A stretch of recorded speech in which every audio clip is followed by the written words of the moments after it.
ভারতকে আমরা বলে দিতে চাই, বাংলাদেশে ইসকনের নামে যে বিশৃঙ্খলা সৃষ্টি করার পায়তারা করতেছ, তোমরা মনে রাখবা শুধু ইসকন নয়, এই ভারতকে বিশ্বের ভূমি থেকে নিঃশেষ করে দেওয়া হবে ইনশাআল্লাহ।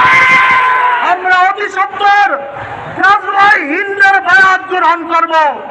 হুদায়বিয়ার সময় যেভাবে সাহাবায়ে কেরাম রাসূলের হাতে বায়াত করেছিলেন, আমরাও বাংলাদেশের উলামায়ে কেরামের হাতে বায়াত গ্রহণ করে গাজওয়ায়ে হিন্দের প্রস্তুতি নেব।